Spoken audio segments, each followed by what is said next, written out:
Bonjour et bienvenue à votre édition dominicale de cette semaine de Dans d'autres, édition du 25 janvier 2026. Le mois de janvier tire à sa fin et nous avons parlé cette semaine de différents sujets, entre autres de différents conseils municipaux. Vous avez le conseil de l'Île-du-Pas, de Lanoraie, de Sainte-Geneviève-de-Berthier et de Saint-Ignace-de-Loyola. Concernant Saint-Cuthbert, on vous en a parlé un peu, mais il y a eu aussi le dépôt du budget pour 2026. Donc, l'adoption du budget pour cette année 2026 a été faite cette semaine pour la municipalité de Saint-Cuthbert. Au niveau du CABA, c'était le dévoilement de la campagne de financement annuel. Normalement, ce dévoilement se fait en décembre parce que la campagne est de septembre à novembre. Cette année, à cause de plusieurs contraintes, entre autres la livraison des publipostages avec Poste Canada, l'association, le CABA avait décidé de reporter d'un mois la possibilité de faire des dons. Donc, ce fut un dévoilement cette semaine. Cette semaine, le Québec avait une semaine particulière, donc le Québec sans fumée, et nous avons rencontré le directeur général de cet organisme et porte-parole qui nous parle de l'importance encore de continuer à promouvoir une vie sans fumée, sans cigarette, et c'était très intéressant comme entrevue. Donc, on vous rappelle que nous sommes toujours à tous les dimanches cette semaine dans d'autres et à compter du lundi 18h, vous avez votre bulletin de nouvelles à tous les jours du lundi au vendredi. Sur ce, bonne écoute.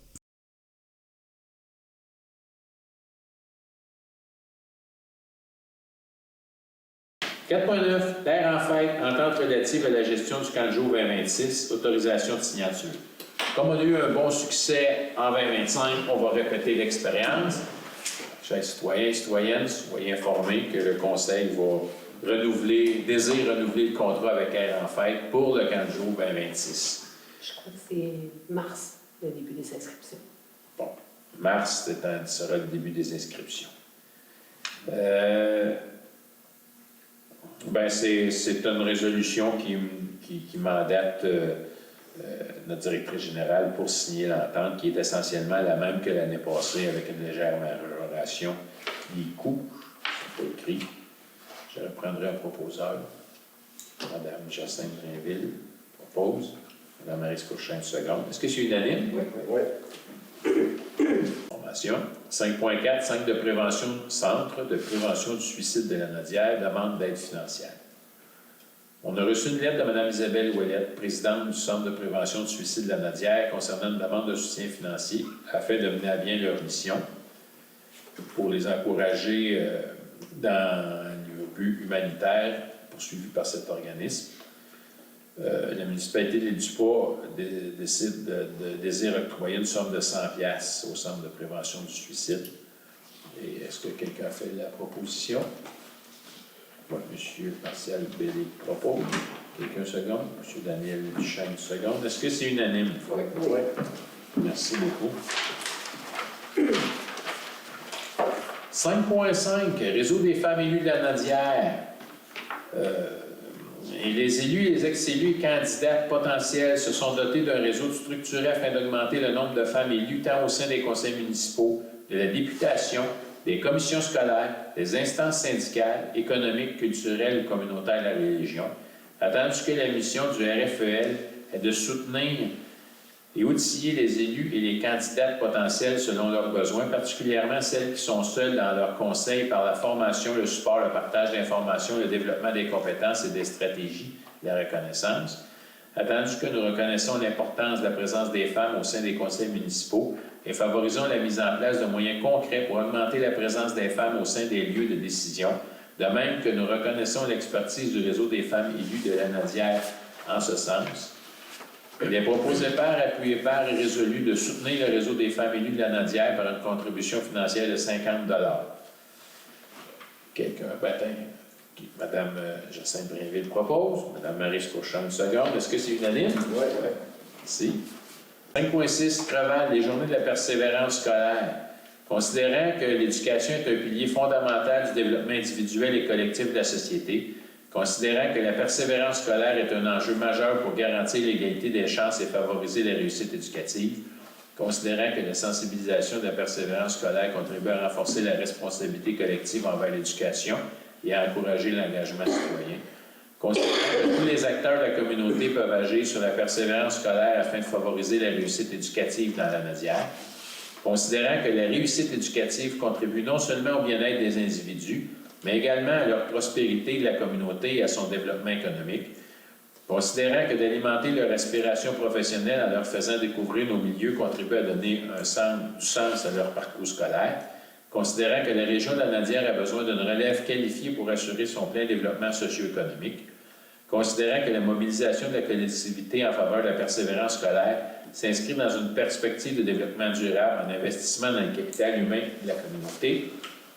Par ces motifs, il est proposé et résolu que la municipalité de la Visitation de l'Île-du-Pas appuie les journées de la persévérance scolaire et le conseil municipal s'engage à porter fièrement le ruban vert de la persévérance scolaire du 16 au 20 février 2026. Je prends la proposition. M. François Drainville propose. Et quelqu'un pour appuyer. Mme Jacinthe Drainville, seconde. Est-ce que c'est unanime? Oui. Merci. 10, loisirs, culture. 10.1, Société de récréotourisme Paul Berthier, demande de contribution financière 2026. Attendu la correspondance de la part de la Société de récréotourisme Paul Berthier requérant une demande de contribution financière pour l'année 2026, attendu que les membres du conseil municipal désirent encourager les objectifs poursuivis par la Société de récréotourisme Paul Berthier et lui témoigner son support, considérant que les crédits sont disponibles au budget 2026, le conseil municipal de la Visitation de l'Île-du-Pas désire attribuer un montant de 2 000 $ à la Société de récréotourisme Paul Berthier concernant la demande de contribution financière.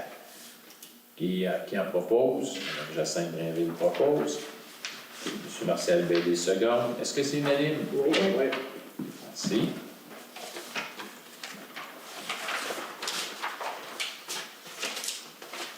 « 10.2, Club FADOC de l'Île-du-Pas, demande d'aide financière. » Bien, Mme Diane Bonnet, la présidente de Club FADOC de l'Île-du-Pas, nous a fait une demande à la municipalité pour nous aider à défrayer un coût d'une partie de leur loyer du local qu'ils utilisent présentement. Et la municipalité désire nous octroyer une aide financière de 1 000 $ au Club FADOC de l'Île-du-Pas pour la location du sous-sol de l'église de Saint-Ignace-du-Loyer pour l'année 2026. Qui en fait la proposition? Mme Maryse Cochin propose. M. Daniel Duchesne, seconde. Est-ce que c'est unanime? Oui. Merci. 10.3. Association de développement socio-culturel, Vincent Plinguet, demande d'aide financière. Considérant la lettre de Mme Christiane Croze et de Mme Jacinthe Courchaine, administratrice de l'Association de développement socio-culturel Vincent Plinguet, dans laquelle demande est faite à la municipalité de la Visitation de l'Île-du-Pas d'une aide financière pour 2026 pour organiser des activités visant à maintenir l'église de la municipalité en bon état. Considérant que l'association vise à favoriser le développement socio-culturel à travers des activités telles que des spectacles, des pièces de théâtre et des soirées d'animation, et que tous les habitants de la municipalité en bénéficieront et que les bénéfices seront utilisés pour maintenir notre église et ses éléments en bon état. Considérant que la municipalité adhère aux valeurs de la mission de l'Association de développement socio-culturel Vincent Plinguet, que les crédits sont disponibles, la municipalité de la Visitation de l'Île-du-Pas octroie une aide financière de 2 500 $ pour l'année 2026 à l'Association de développement socio-culturel Vincent Plinguet pour justement l'organisation des activités. Est-ce que je reprendrai une proposition? Mme Jacinthe Drainville propose et appuyée par M. Martial Bellé.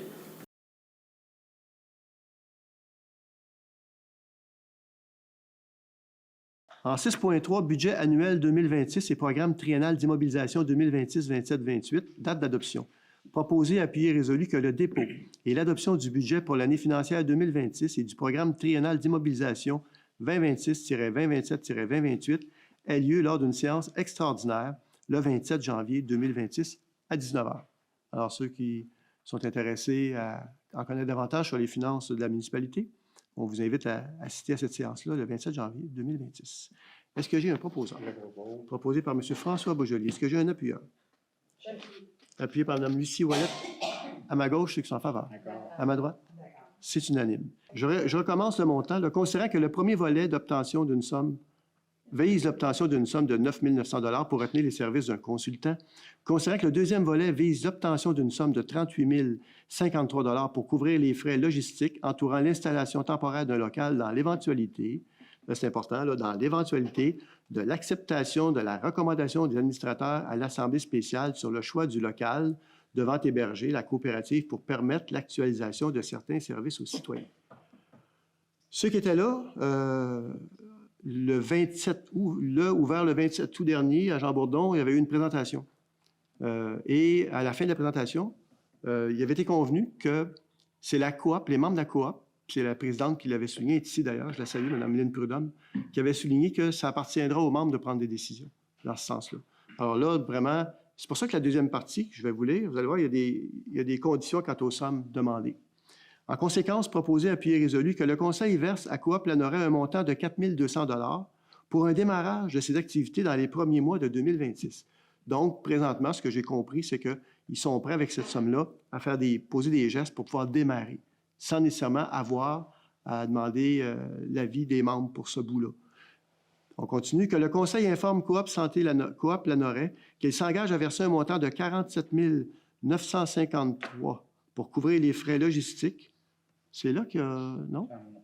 Non. Il faut le soustraire. Vous me suivez? En tout cas, je vais le lire, là, puis... Donc, s'engage que le Conseil informe Coop Lanoraie qu'il s'engage à verser un montant de 47 953 $ pour couvrir les frais logistiques entourant l'installation temporaire d'un local et d'un consultant, et ce, conditionnellement à la réception d'une résolution de Coop Lanoraie confirmant le choix du local devant héberger la coopérative et la réception d'un engagement écrit quant au démarrage des activités de la coopérative dans ce même local, ce qui comprend aussi les frais du consultant. Exact. Puis il y avait le consultant plus les autres frais logistiques. Ça revient à combien? 47 953 pour les deux premiers, plus le 4 200 pour le démarrage. Parfait. Voilà.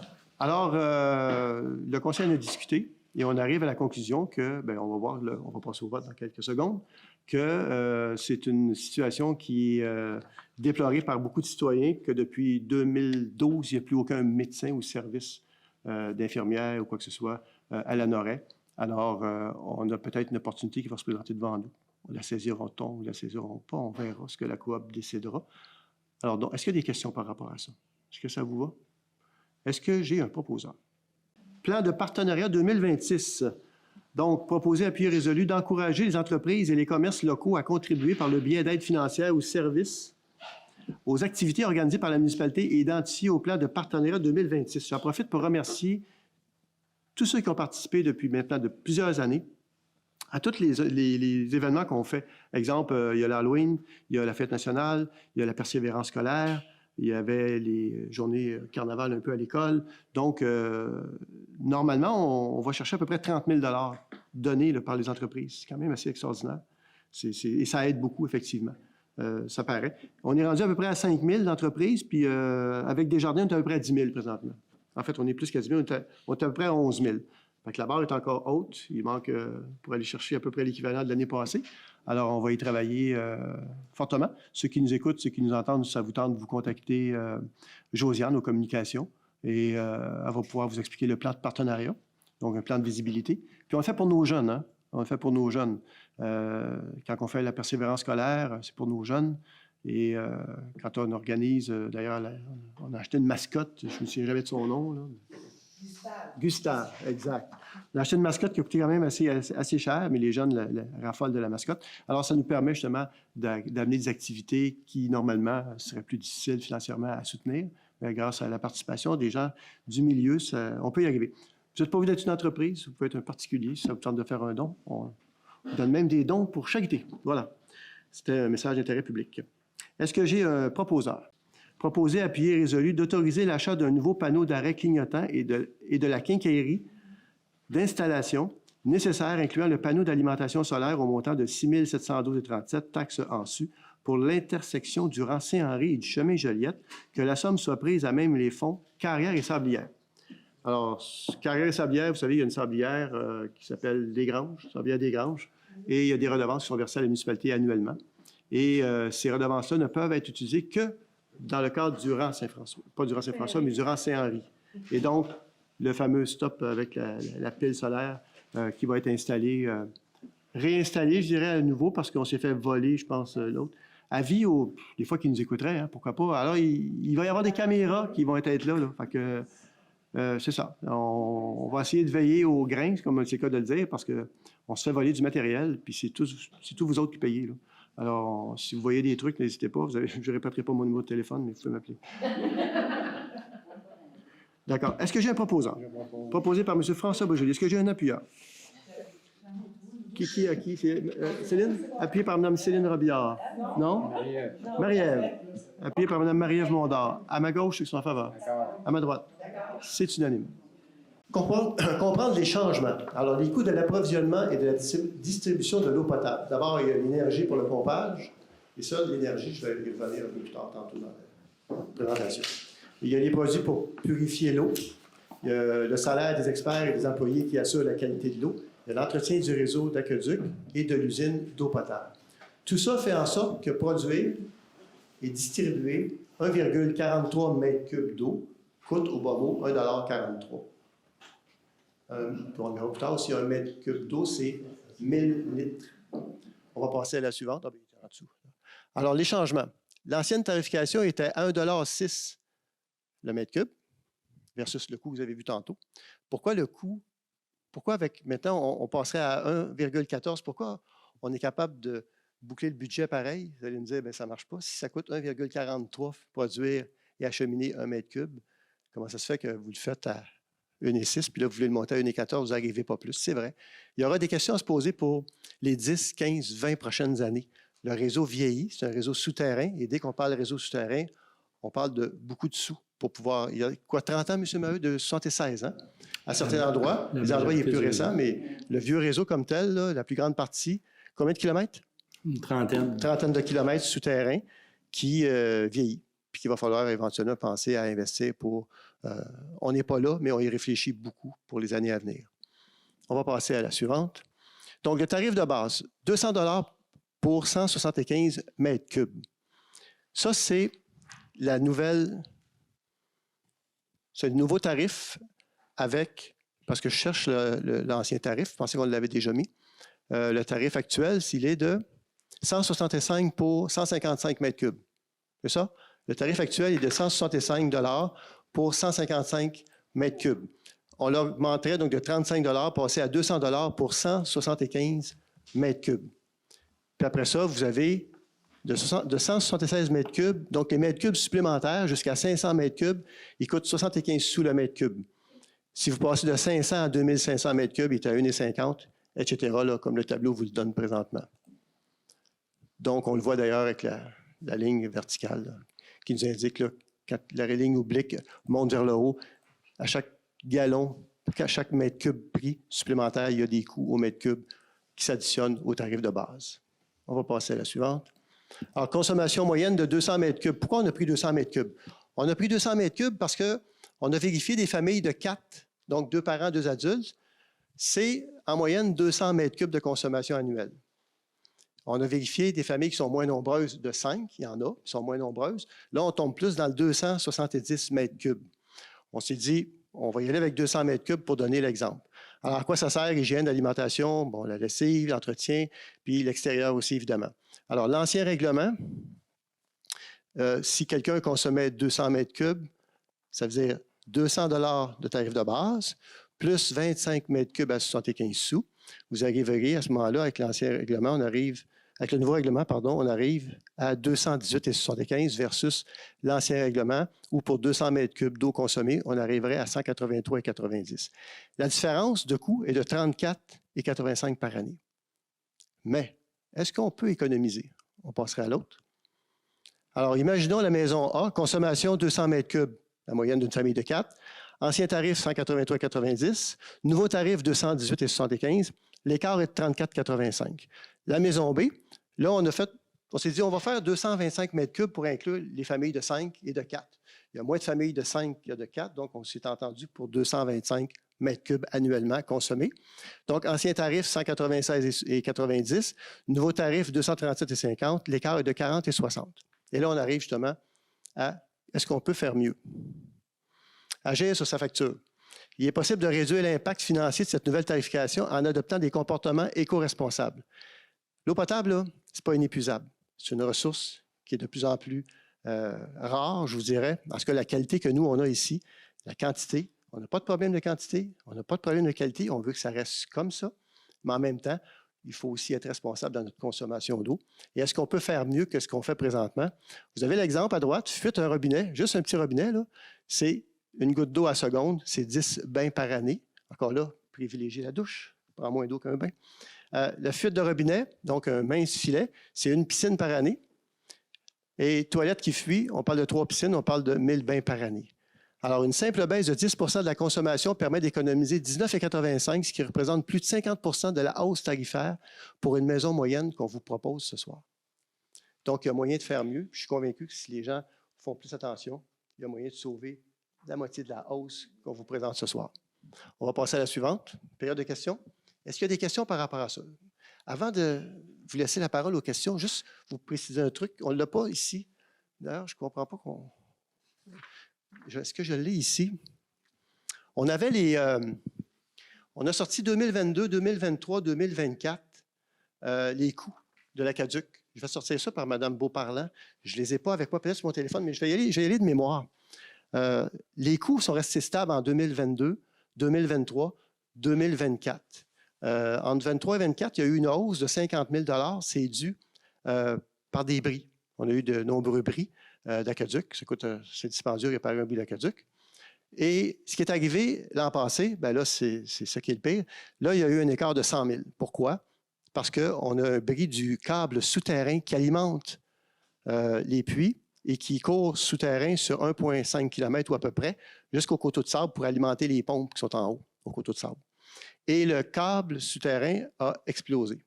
Mais on ne sait pas où. On a cherché pendant 28 jours, je pense, et ça coûtait, juste parce qu'il a fallu monter des, je ne vais pas le dire en anglais encore là, mais des génératrices au diesel, monter ça en haut pour pouvoir faire fonctionner les puits, continuer à alimenter les bassins qui sont en bas pour pouvoir... Et vous n'en êtes pas rendu compte. Vous n'en êtes pas rendu compte, mais pendant un mois, nous, on était, comme on dit, et là, j'emploie, je ne sais pas si c'est un anglicisme, mais on était sur le gun. On était sur le gun parce que ça allait vraiment pas bien. Alors, on a réussi à contenir le tout et on a fini par trouver l'endroit où était brisé le câble pour finalement le réparer. Le problème que ça a posé, c'est qu'on avait eu un printemps très pluvieux. Il y avait beaucoup d'eau et la technique pour le repérer fonctionnait pas bien à cause de la quantité d'eau qu'il y avait dans le sol. Bon, on a fini par le réparer. Donc, c'est ce qui explique pourquoi il y a eu cette hausse-là. Donc, on avait un surplus avant l'incident qui a coûté à peu près 100 000. On avait un surplus de 90 000. Bien, le surplus est disparu. Là, on a un déficit de 13 000 de mémoire, à peu près. 13 000. Et ce qu'il faut savoir, c'est que tout ce qui s'appelle aqueduc, là, ce ne sont que les payeurs de l'aqueduc qui paient. Il y a 1875 portes, à peu près. 1875 portes de gens donc, qui paient la tarification. Vous en êtes sûrement quelques-uns ici qui payez ça. Et ça, c'est un budget qui est fermé. C'est-à-dire que l'argent que les gens paient pour leur consommation d'eau va dans ce, on va dire comme ça, dans ce pot-là, et elle ne peut pas servir à autre chose qu'à l'aqueduc. Et c'est la loi qui prescrit ça. Alors, ce n'est pas un choix. La loi dit, et le fonds général ne peut pas être utilisé, fonds de secours peut-être, mais il faut qu'il soit remboursé, ne peut pas être utilisé pour alimenter ce fonds-là. Donc, c'est un fonds qui doit s'alimenter par, justement, les gens qui sont les consommateurs qui sont branchés sur le réseau d'aqueduc. Alors, c'est des nuances qui sont importantes. Alors, voilà. Je voulais vous dire ça parce que on trouve ça important. 450-494-1606, appelez-moi. Parce qu'il y a des choses qui se disent, à un moment donné, tu dis ça n'a pas de sens. Carrefour Émilie de Lanoret, proposé, appuyé, résolu de verser une somme de 2 000 $ au Carrefour Émilie de Lanoret afin de les soutenir dans leur mission d'aide et soutien dans la communauté. Est-ce que j'ai un... Ça se passe en commentaire, j'ai l'impression. Est-ce que j'ai un proposeur? Proposé par Mme Lynne Clermont. Est-ce que j'ai un appuyeur? Appuyé par M. François Boisjoli, à ma gauche. C'est ceux qui sont en faveur. À ma droite. C'est unanime. Toujours en 4. Résolution d'appui ORH de Dautré. En passant, avant que je demande le vote, pour toutes les résolutions, vous pouvez poser des questions avant que le vote se fasse. Chacune des résolutions. Si je vais trop vite, vous m'arrêterez. Mais il y a la période des questions qui va suivre bientôt. Il y en a une à la fin, mais vous pouvez poser des questions avant chaque vote sur chaque résolution. Donc, résolution d'appui ORH de Dautré, immeuble numéro 2183, situé au 61 rue Laroche. Donc, c'est l'immeuble juste derrière vous, de 20 logements. Considérant que l'Office régional d'habitation de la MRC de Dautré souhaite procéder à des travaux de rénovation pour le projet spécial l'anneau 24-01014, considérant que l'Office régional d'habitation de la MRC de Dautré a procédé à un appel d'offres pour l'embauche d'une firme d'ingénierie et d'une firme d'architecture et que les contrats ont été signés le 12 décembre 2024 pour un montant autorisé par la SHQ de 555 295, considérant que la municipalité de Lanauret contribuera à hauteur de 10 % du coût total du projet, lequel est actuellement estimé à 5 549 000 $, incluant l'allocation de démarrage de 550 295 et que cette dépense sera financée par un règlement d'emprunt à venir. En conséquence, appuyé résolu, que le préambule fasse partie intégrante de la présente résolution, que le conseil municipal appuie l'octroi du contrat de rénovation pour un montant estimé de 5 549 000 $, taxes en su, et pour lequel la municipalité de Lanauret contribuera à hauteur de 10 % du coût total du projet. Alors, pourquoi 10 %? Bien, c'est une norme du gouvernement du Québec, de la SHQ. Alors, ce n'est pas un choix qu'on fait. On aurait pu prendre 8, mais non. Puis on ne voulait pas en haut de 10, évidemment. Donc, ça nous est imposé. On n'a pas bien le choix d'aller de l'avant. Puis c'est correct aussi en même temps. Ça va permettre de remettre l'immeuble en état. Il y a besoin d'amour, comme on dit. D'ailleurs, les gens ne sont plus là. Ils ont été relocalisés un petit peu partout, là, à Lanauret, Berthier, des fois un peu plus loin aux îles, pour le temps que les rénovations se fassent. C'est des rénovations qui vont se faire à l'intérieur comme à l'extérieur de l'immeuble. Vous dire que, bon, l'histoire est plus longue que ça, là, mais je ne veux pas vous embêter avec ça, mais bon, il fallait bouger, il est temps de le faire. Donc, et plus vite les rénovations se feront, plus vite nos gens qui se sont expatriés, on ne va pas les ramener dans la communauté. Alors, c'est notre souhait le plus cher, c'est qu'ils reviennent le plus tôt possible chez eux. Donc, j'ai toutes les résolutions. Est-ce que j'ai un proposé par Mme Lynne Clermont? Est-ce que j'ai un appuyeur? J'appuie. Appuyé par Mme Marie-Ève Mondard. À ma gauche, ceux qui sont en faveur. D'accord. À ma droite. C'est unanime.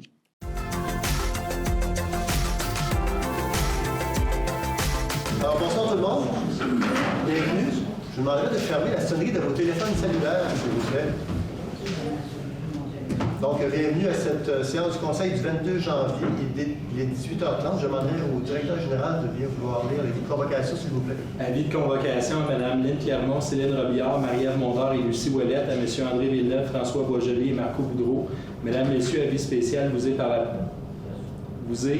la présente donnée par le sous-signé qu'une séance extraordinaire est convoquée par M. Marc-André Maheu, directeur général et greffier trésorier, pour être tenue au lieu ordinaire des séances, jeudi le 22 janvier 2026 à 18h30 et qu'il y sera pris en considération le sujet suivant. Coop Lanauret, ça a été donné à Lanauret le 19 janvier 2026 et signé par moi-même.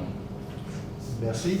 Donc, vérification du quorum, ouverture de la séance extraordinaire. Est-ce que j'ai un proposant? Proposé par M. François Boisjoli. Est-ce que j'ai un appuyeur? J'appuie. Appuyé par Mme Lucie Ouellette. À ma gauche, ceux qui sont en faveur. D'accord. À ma droite. D'accord. C'est unanime. Ça nous amène au point 3, adoption de l'ordre du jour. Donc, proposé, appuyé, résolu d'adopter l'ordre du jour suivant. Point 1, Coop Lanauret. Est-ce que j'ai un proposant? Je propose. Proposé par M. Boudreau. Est-ce que j'ai un appuyeur? J'appuie. Appuyé par Mme Céline Robillard. À ma gauche, ceux qui sont en faveur. D'accord. À ma droite. D'accord. C'est unanime. Point 4, Coop Lanauret. Considérant que la Coop de Lanauret vise à héberger des professionnels de la santé et leur offrir des services administratifs, et ce, dans le but que davantage de services soient offerts localement. Considérant que la Coop de Lanauret est en phase de démarrage pour ses activités, considérant que la municipalité juge opportun d'appuyer la Coop dans leur mission, en conséquence, proposé, appuyé, résolu. Que la municipalité confirme son intérêt à mettre à disposition de la Coop de Lanauret un local d'une superficie d'environ 200 mètres carrés, et ce, sous réserve que la municipalité puisse conclure à sa satisfaction l'acquisition d'une partie privative du deuxième étage de l'édifice situé au 101 chemin de Joliette, lot 6 670 625 cadastre du Québec. Que les conditions exactes relatives à l'occupation du local devront être négociées avec la Coop de Lanauret et être approuvées par le conseil municipal. Avant de passer au vote, comme je fais, comme c'est la coutume, je laisse les gens, avant qu'on passe au vote, poser des questions. Pour que ce soit voté, parce que les gens regardent des questions, puis c'est voté. Est-ce qu'il y a des gens qui veulent poser des questions par rapport à cette résolution? Ça va? Est-ce que j'ai un proposeur? Je propose. Proposé par Mme Lynne Clermont. Est-ce que j'ai un appuyeur? J'appuie. Appuyé par Mme Lucie Ouellette. À ma gauche, ceux qui sont en faveur. D'accord. D'accord. À ma droite, D'accord. à ma gauche, ceux qui sont contre. Contre. À vous la parole, monsieur. Il n'y a pas de micro. Ben, c'est C'est pas grave, je parle quand même assez fort. C'est bon. Je tiens à vous mentionner que j'ai toujours été en accord pour une coopérative depuis le début. Mais ce que je trouve, c'est que cette résolution est précipitée. On passe une résolution pour quelque chose qui va se faire, la rencontre va se faire le 25 pour à savoir où on va aller. C'est quand même un investissement de près d'1 million de dollars. Puis je trouve que c'est l'argent des contribuables. Fait que moi, je pense que je manque d'informations, des clauses, qu'est-ce qui va en être. On dit que ça va être discuté par après, mais j'aimerais bien ça, moi, le savoir avant de dire que oui, je vais en aller soit à la pharmacie ou ben non. Fait que c'est pour ces raisons que je vote. Merci beaucoup. C'est bon. Alors, donc, c'est sur division. La résolution est acceptée sur division. Merci. Questions à la fin comme ça? S'il y a des gens qui ont des questions, c'est possible aussi. Vous êtes déplacés, là, en plein hiver, en tempête, c'est pas de questions. Gênez-vous pas, soyez à l'aise s'il y a quelque chose ce soir. Oui, allez. Ah, ben non, il n'y a pas de micro pour les. Mais monsieur va. Lynne Prudhomme de la Coop. Approche-toi un petit peu, approchez-vous, Mme Prudhomme. Vous avez au moins le micro, que vous êtes bien saisi par le micro, parce que. Non, mais vous n'êtes pas en direct, là. Ça va être en diffusion. Non, pas de caméra, mais au moins le micro. Alors, je me nomme Lynne Prudhomme de la Coop Santé La Nobel. Alors, je prends bien note de votre intérêt de pouvoir acquérir un espace pour le local. Effectivement, comme M. Boisjoli a mentionné, samedi, j'invite les membres en règle à bien vouloir. Dimanche, désolé, on écoute bien, c'est bon. Alors, dimanche à 1h30, au 328 rue Notre-Dame, au Club de l'Âge d'Or de la Noret, aura lieu l'Assemblée spéciale des membres où on mettra sur écran 2 options de location qui va permettre à ce moment-là aux membres de prendre une saine décision. Des points favorables, défavorables de chaque côté. Alors, on espère avoir beaucoup de monde, mais en règle, des membres, je dis bien. Est-ce que quelqu'un qui n'est pas membre peut se présenter? Non, malheureusement, les règlements ne le permettent pas. Est-ce qu'il peut devenir membre avant de se présenter? Le matin, le jour des membres. Et c'est quoi le coût pour devenir membre? C'est toujours 100 $ pour la carte de membre, qui donne droit à 8 parts sociales de 10 $, plus 20 $ pour la première année de cotisation annuelle. Parfait. Par la suite, on dépasse. Bien, je vous remercie beaucoup. Merci. Pas de problème. Est-ce que j'ai un... Il n'y a pas d'autres questions? Est-ce que j'ai un proposeur pour fermer l'Assemblée? Je propose. Proposé par M. Boisjoli. Est-ce que j'ai un appuyeur? Appuyé par Mme Lynne Clermont. À ma gauche, ils sont en faveur. D'accord. À ma droite. D'accord. C'est ça. Merci de vous être déplacé en si grand nombre, honnêtement. Même en séance régulière, souvent, on n'a pas autant de gens que ça. Alors, quand même.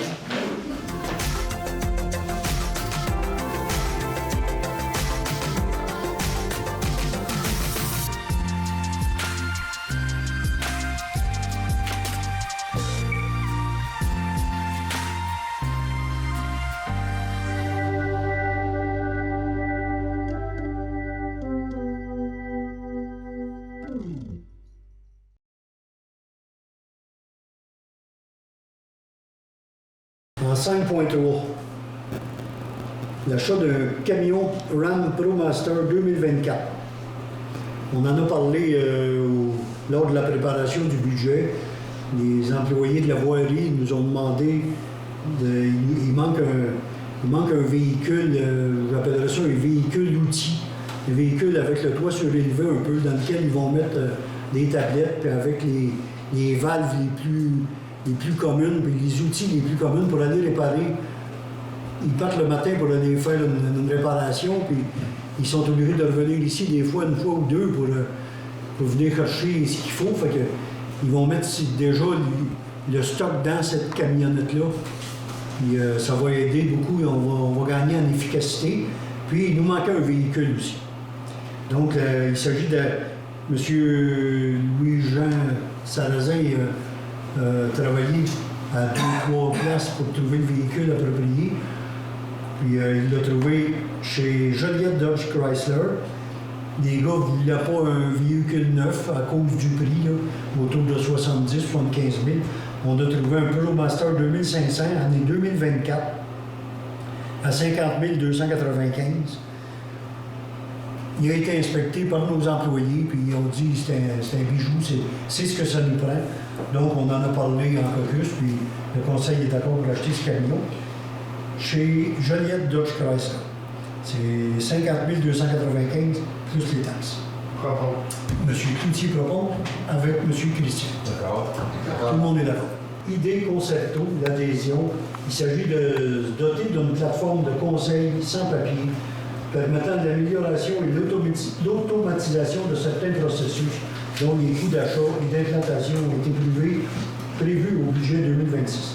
On a reçu une offre de la plateforme Idée Concerto au montant de 6 869 plus les taxes pour la première année et 4 592 plus les taxes pour les 2 autres années, les années 2023.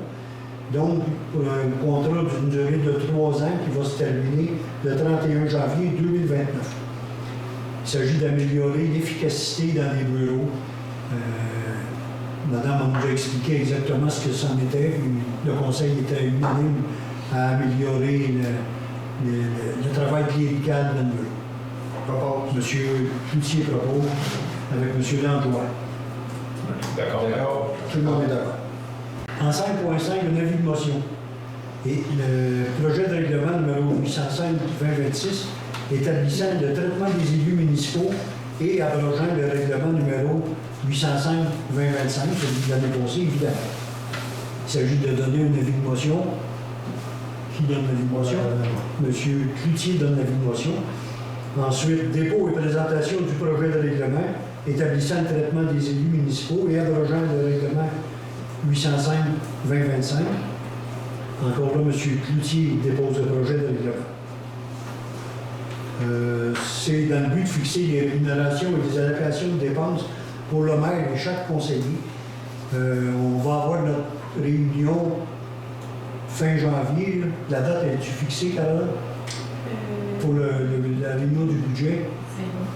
Le 28? Le 29 janvier, la réunion du budget. Mais vu qu'on parle de ce règlement-là, on peut le dire d'avance, c'est pour établir le traitement des élus municipaux. Puis cette année, en 2026, nous avons décidé qu'il n'y avait pas d'augmentation pour les élus.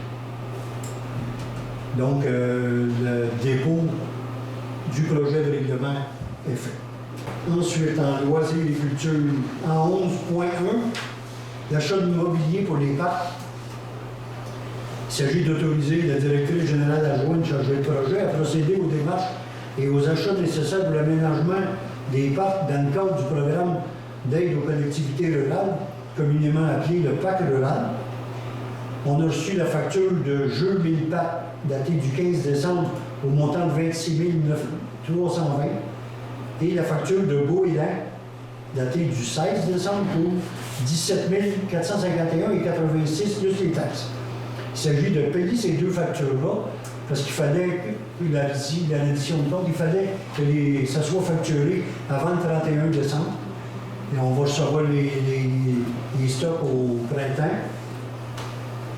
parce que ces factures-là sont payées à 80% par le PAC rural, puis la facture de la municipalité, c'est 20%. Les deux ensemble, c'est quelque chose comme 43 000, 44 000.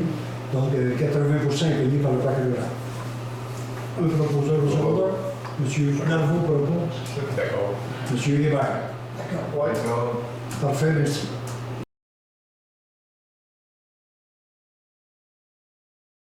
Donc, le point 1, révision budgétaire. Je vais mentionner un peu sur quoi on a tablé le conseil. Disons qu'on s'est réunis cette année, c'est plus en janvier qu'en décembre. Habituellement, c'est plus novembre-décembre, mais vu que c'est une année électorale, on avait le droit de terminer un peu plus tard notre budget. Donc, on avait beaucoup de points, on va dire comme ça, qui pouvaient coûter plutôt cher au courant de l'année. Je vais les répéter. Les points, c'est la réfection du stationnement et l'installation d'une génératrice à l'hôtel de ville, la prolongation de la rue Isabelle, la rénovation du HLM, la prolongation et ou le remplacement de certaines conduites d'aqueduc, la poursuite de la modernisation de l'usine d'eau potable, la réparation du barrage de la prise d'eau de l'usine d'eau potable et la stabilisation du talus au rang nord de la rivière Chicot. Il a fallu qu'on fasse des choix parce qu'il y avait des éléments là-dedans qu'on n'avait pas le choix, qu'il fallait absolument maintenir et aller de l'avant avec ça. La rénovation du HLM, il faut absolument qu'on aille là-dessus. Disons que le HLM a besoin d'amour, puis cette année, on fait partie des municipalités qui ont un HLM, puis on a des responsabilités là-dedans aussi. Donc, il fallait prévoir des montants là-dessus. La poursuite de la modernisation de l'eau potable, bien, ça va de soi. Disons que notre usine a plus de 40 ans, 45 ans. 72. Ah, c'est ça. 1972. Donc, il fallait poursuivre ce qu'on avait entrepris aussi. Là, sous-entendu, on est éligible encore une fois à des subventions. La réparation du barrage de la prise d'eau de l'usine d'eau potable, ça, c'est des suites de notre ouragan débit d'il y a 2 ans qu'il faut réparer.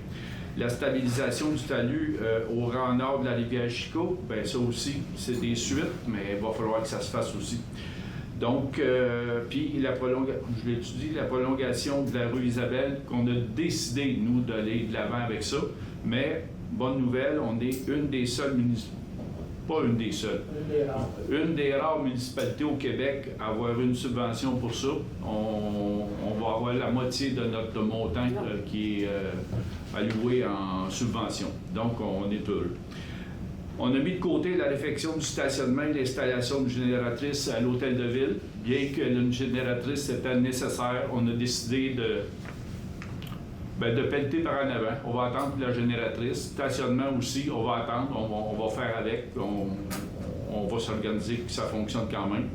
Et quand je parle de certaines lignes d'aqueduc, c'est surtout Moulin-Doucet, où c'était onéreux de faire ça et qu'on n'était pas éligible à une subvention. Donc, c'était 100% du montant attribué à la municipalité.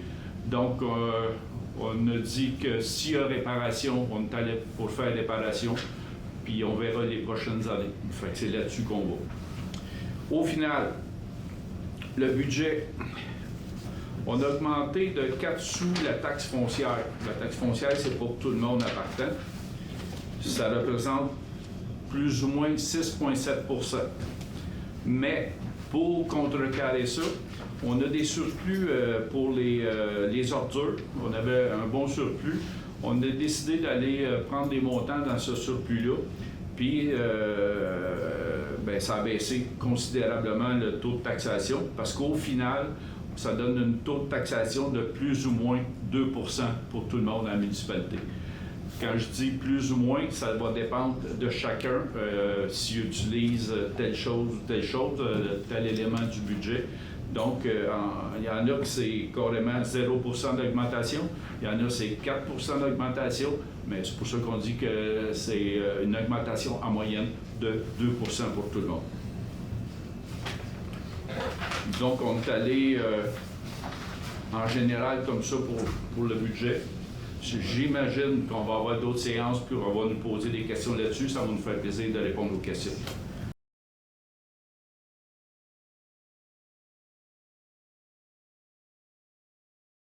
Bien, ce que j'ai hâte de savoir, puis je pense que vous autres aussi, vous avez hâte de savoir, c'est on a-tu atteint les objectifs? C'est sûr qu'il y a eu la grève de la Poste. On dirait qu'elle est encore en grève. Je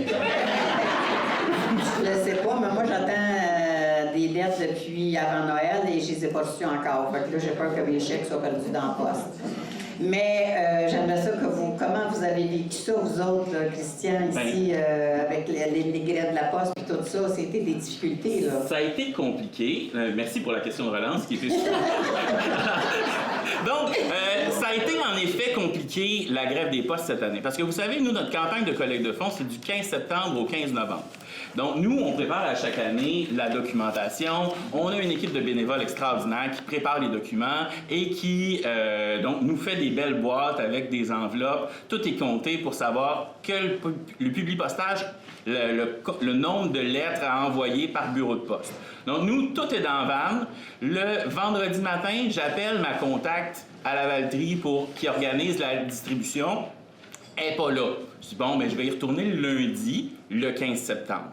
J'appelle le 15 septembre, le lundi matin, toute la vanne est prête à partir, elle est déjà chaude. Et là, j'appelle, elle dit, viens-t'en pas.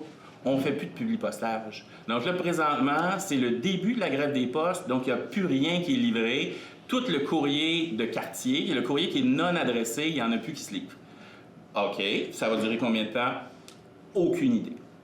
Donc là, moi j'ai 17 000 enveloppes et le gros de notre campagne de collecte de fonds repose sur le publipostage. Si les gens n'ont pas leur kit de lettres, on n'a pas d'argent. Donc là, on s'est retourné de bord, on a appelé nos partenaires, on a appelé aussi la communauté d'affaires qui a été extraordinaire dans le secteur de Dautrey, tous sur l'ensemble de notre territoire. Les pharmacies ont distribué nos dépliants. Les épiceries ont distribué nos dépliants dans les sacs à chaque personne qui passait. La boucherie, des dépanneurs. Donc, dans chaque village de notre secteur, il y avait des commerçants qui ont accepté de distribuer nos dépliants. Le député Yves Perron a commencé à faire des pressions politiques aussi pour essayer de faire régler le cas de Post Canada plus rapidement parce que nous, c'était vraiment critique à ce moment-là. On avait vraiment peur que ça ne passe pas. Et puis, autant qu'au 15 octobre, on était pas loin de 45 000 $ en retard par rapport au même timing à l'année d'après. À l'année d'avant. Donc là, on était vraiment en mode, je dirais pas panique, mais pas bien loin. Finalement, la grève des postes s'est réglée. Là, on dit, yeah, on va pouvoir enfin livrer nos choses. Là, on avait déjà distribué nos dépliants, donc il fallait en faire réimprimer. Donc là, on réappelle nos bénévoles, on leur dit, bénévoles, venez-vous-en, êtes-vous willing? Et là, nos bénévoles lèvent la main et disent, ça va nous faire plaisir d'être là. Ils viennent, ils font les dépliants. Pendant ce temps-là, je livre ce que je peux déjà livrer. La grève des postes numéro 2 reprend. Et là, on est resté pris avec tous les dépliants pour le secteur Berthierville puis une partie de la Valtrie qui n'a pas été livrée. Ils ont fini par recevoir leurs enveloppes le 6 décembre. Nous, notre campagne de collecte de fonds, c'est du 15 septembre au 15 novembre. Donc là, nous, on avait vraiment peur d'être en compétition avec les guignolés si on se déplace en septembre, parce que là, les gens, est-ce qu'ils vont donner au CABA ou pas? C'était vraiment un stress de ce côté-là. Puis finalement, je pense que vous allez pouvoir le voir tantôt, mais les gens ont été d'une générosité exemplaire. Les gens, ils se sont déplacés, ils sont allés chercher les dépliants parce qu'ils savent, ils attendent notre campagne de collecte de fonds à chaque année. Donc, cette année, ça a été... et nos partenaires ont été d'une générosité aussi extraordinaire. Ils ont accepté de décaler, de rallonger la période de collecte de fonds d'1 mois. Donc, ce qui nous a permis d'atteindre, peut-être, on va le voir tantôt, nos objectifs. Bien, j'avais même déjà pensé à faire du porte-à-porte. Mais j'ai réalisé qu'il y avait beaucoup de portes. Vous en avez utilisé? Bien, 17 000 portes. Ouais. Donc, 17 000 portes, ça fait longtemps. Ça fait bien du monde aller. C'est ça. Puis là, comme vous êtes jasante un peu, ça se peut qu'il y ait du monde. Ça se peut qu'il y ait du monde. Ça a été long. C'est ça. Exactement. Donc, le message de Mme Claire Tellier. Bonjour à tous, félicitations pour la réussite due aux engagements par des actions collectives à la confiance et à la conscience sociale de milieux sollicités. Je suis ravi du résultat et je suis également très fier du travail de l'équipe de travail du conseil d'administration dont j'ai le privilège d'en être la présidente. Toutes ces énergies adaptées aux circonstances, toujours la grève de poste, ont demandé de constants ajustements et un désir d'aller plus loin dans l'atteinte de but. Je vous sais très engagé et j'apprécie de vous connaître et de faire équipe avec des esprits libres et aimants. Bravo et encore bravo, un prompt rétablissement au directeur général qui a amené l'ensemble de la campagne avec Julie et Karina d'une main assurée. Donc c'est ça le message de Mme Claire Tellier. Merci. Alors, donc on va commencer par révéler au fond. Alors, Karina, peux-tu nous révéler ton carton? Ah. Mohamed, 3, 5, 1, 5 et 1, 151 533 $.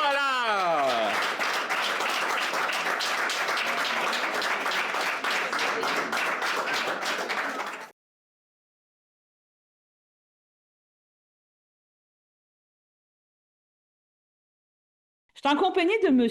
Jacques Gauthier, c'est bien ça, qui est le président directeur général du Conseil québécois sur le tabac et la santé. On se rencontre aujourd'hui parce que c'est la semaine là, de la lutte justement contre le tabagisme, on pourrait dire, du 18 au 24 janvier. Pourquoi avoir choisi cette période de l'année, là, début janvier? C'est notre 49e campagne cette année, donc ça fait très longtemps. Et pourquoi on choisit janvier? Mais c'est la période de l'année où les gens prennent le plus souvent leurs résolutions annuelles. Et une de celles-là, c'est bien souvent d'arrêter de fumer. Et peut-être que maintenant, là, en 2026, on peut ajouter arrêter de vapoter. Donc, c'est un moment propice et c'est souvent là que les gens initient une démarche de cessation. OK. C'est en 2026, oui, il y a les paquets de cigarettes maintenant cachés. En principe, le vapotage aussi, on essaye de restreindre les accès tant aux jeunes qu'aux personnes plus âgées. C'est encore un gros fléau. On a encore beaucoup de fumeurs, de vapoteurs au Québec. Oui, je vais les traiter séparément parce que c'est vraiment différent selon les groupes d'âge. Si on commence par les fumeurs, chez les jeunes, c'est très bas. On pense les adolescents, 3,5 % autour. Et ensuite, là, chez les adultes de 18 ans et plus, on a encore 1 million de fumeurs au Québec. Donc, pour la population totale, c'est 12 % des Québécois qui fument, occasionnellement ou tous les jours. Et dans les tranches d'âge, ça se ressemble assez, sauf chez les 65 ans et plus, où c'est un petit peu plus élevé que la moyenne, autour de 14 %. Donc, c'est la répartition dans les groupes d'âge. Pour le vapotage, mais là, c'est le phénomène complètement inverse. Chez les adolescents, on a à peu près 14 % des adolescents qui vapotent. Et chez les jeunes adultes, 18-24 ans, et là, c'est encore plus. On était autour de 22 %. Oh. Donc, c'est vraiment deux phénomènes différents, alors que chez les adultes plus vieux, on est en bas de 10 %. Les chiffres m'impressionnent d'une certaine façon au niveau des jeunes concernant le vapotage et 18 ans et plus. C'est une question d'attitude, c'est une question que c'est cool de vapoter et puis on n'a pas l'impression que c'est nocif, c'est ça? Bien, disons que là, les jeunes ont de plus en plus d'informations. C'est quand même récent, le vapotage. C'est pas un phénomène qu'on a des décennies de recul. Mais ce qu'on sait, c'est que c'est beaucoup, comme beaucoup d'autres phénomènes chez les adolescents, la pression du groupe, vouloir les pairs, être oui, cool. Donc, il y a vraiment de multiples raisons. Certains aussi pourraient tenter de réduire l'anxiété, alors que c'est l'inverse. Là, ça va nous amener dans une spirale d'anxiété, un cycle. Et la nicotine, c'est une substance fortement addictive. Donc, quand on commence, après, c'est très difficile de s'en défaire.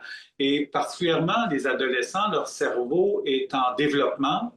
Et la nicotine a vraiment beaucoup d'effets sur le cerveau en développement, qu'on pense à des problèmes de concentration, d'attention, de mémoire. Les jeunes peuvent aussi se retrouver avec des problèmes, des troubles de l'humeur, l'anxiété, puis même des problèmes physiques sur le système respiratoire et même des problèmes cardiaques. Donc, il y a quand même beaucoup de méfaits, même chez les adolescents. Votre comité, c'est que sur le tabac et la santé. Donc, l'incidence sur la santé est importante. Tantôt, vous me parliez pour les jeunes des problèmes de concentration, des problèmes auditifs. Pour les personnes âgées, je pense qu'on sait que c'est pas bon pour la santé, qu'on parle de cancer, cancer du poumon, même des cancers, je pourrais dire collatéraux. Je pense que le cancer du poumon, si je m'abuse, beaucoup et attaque d'une certaine façon beaucoup de gens qui ont jamais fumé, mais qui ont côtoyé des fumeurs pendant plusieurs années. Il y a près, je pense, une vingtaine de cancers là, qui sont liés au tabagisme. Et puis, la différence entre, on a parlé du vapotage, hein, c'est que fumer la cigarette, c'est que c'est un tabac qui est brûlé et qui dégage, lorsqu'on l'inhale, on parle d'au-delà de 2000, là, des milliers de substances nocives et qui ont des liens avec le cancer. Donc oui, il y a des liens avec tout ça. D'accord. Et le vapotage, ben, c'est plus la personne qui est à risque d'avoir un cancer versus son entourage. C'est ça qu'on peut faire la différence entre les deux. Il commence c'est nouveau, comme je disais tantôt, le vapotage, hein, donc il commence à y avoir des études sur la fumée secondaire ou la vapeur secondaire, hein, parce que quand on est dans le vapotage, c'est de la vapeur. Donc la vapeur secondaire liée au vapotage, mais là, c'est très récent, donc j'ai pas avec moi des données formelles, mais il ne faut pas négliger les effets secondaires sur l'entourage, parce qu'il pourrait y en avoir. Okay. Quels sont les moyens, quelles sont les communications que vous faites plus spéciales concernant cette semaine? Qu'est-ce que vous voulez dire aux gens concernant cette semaine-là? Quels sont les moyens de prévention ou aider justement à arrêter de fumer? C'est quoi votre plan d'attaque cette année? Alors, je dirais, notre stratégie cette année se passe beaucoup sur les médias sociaux, par des entrevues comme avec vous aujourd'hui à la télé, à la radio, pour maintenir les efforts de sensibilisation, hein, que le grand public soit bien informé. Cette année, notre thématique met l'accent sur le nombre de décès. Il y a encore aujourd'hui 13 000 décès par année au Québec liés au tabagisme et ça demeure la première cause de décès évitables au Québec et dans les pays industrialisés. Donc, on voulait souligner la mémoire de ces personnes. Au-delà des statistiques, c'est des individus, c'est des personnes qui ont des familles, de l'entourage. Donc, c'est des milliers et des milliers de personnes là, qui sont affectées par les effets néfastes du tabac. En termes de prévention et de promotion, en plus de notre campagne, nous, on a vraiment une grande panoplie d'outils à la disposition du public. Donc, ils peuvent se rendre sur le site Québec sans tabac ou celui du CQTS, du Conseil québécois sur le tabac et la santé. Ils vont trouver plein de ressources. Je dirais que pour aider à cesser de fumer, il y a le trio de services J'arrête. Donc, les gens peuvent avoir accès à un service téléphonique, le 1-866-J'arrête. À ce moment-là, ils vont avoir un suivi personnalisé avec un conseiller ou une conseillère en cessation tabagique. Pour les personnes qui souhaitent plus prendre en charge leur suivi, faire une démarche un peu plus autonome, il y a le site web j'arrête.qc.ca qui leur offre aussi une démarche personnalisée, des outils, des rappels, des notifications, etc. Et il y a un troisième service qui, lui, est dans les centres d'abandon tabagique, dans les établissements de santé. Il y en a à travers la province, généralement via les CLSC. Donc, il y a vraiment plusieurs outils. Et on a parlé des vapoteurs les plus jeunes. On a aussi, là, ils peuvent se diriger sur nos sites ou leurs parents, s'ils veulent s'informer. Sur nos sites, là, ils vont avoir des liens vers une grande variété de services, autant pour les informer que pour les aider à arrêter de vapoter. Vous parlez pour les jeunes des parents, mais je pense que l'entourage d'un fumeur, c'est important aussi, le support. Faut vraiment avoir une motivation parce que on parle de quelque chose de difficile. Là. C'est pas, tu sais, quelqu'un qui réussit, tu sais, c'est quoi? C'est après 2 mois, après 3 mois, tu peux dire que tu as vraiment réussi à inhiber cette tentation de fumer ou c'est un combat par la suite de tous les instants, tout le restant d'une vie? Bien, c'est un projet, un défi à long terme. Et ce qui est vraiment important pour l'entourage, c'est de ne pas juger la personne. Hein. Ce n'est pas une simple habitude, c'est vraiment une dépendance. La nicotine, c'est une substance fortement addictive. Donc, de soutenir la personne, il est normal qu'elle ne réussisse pas nécessairement au premier coup, hein, à la première tentative. Il y en a qui le réussissent et c'est tant mieux. Mais pour d'autres, ça peut prendre parfois jusqu'à une dizaine de tentatives. Donc, il ne faut pas se décourager. Nous, on a une phrase qui dit qu'il faut ne jamais arrêter de tenter d'arrêter. Oui. Donc, faut plonger, puis il faut que notre entourage, surtout, ne nous juge pas, qu'il nous soit très soutenant. OK. On va espérer en fin d'entrevue que plus personne fume, mais ça c'est un gros défi, là, je vous dirais. C'est sûr qu'on risque que ça prenne encore quelques années, mais éventuellement, votre mission resterait de dire vous êtes bien, vous êtes en santé, n'allez pas fumer. Mettons qu'on pourrait mettre ça comme mission finale là, de votre comité. Là, ça pourrait être ça. Là. Oui, tout à fait, tout à fait. Chaque personne compte.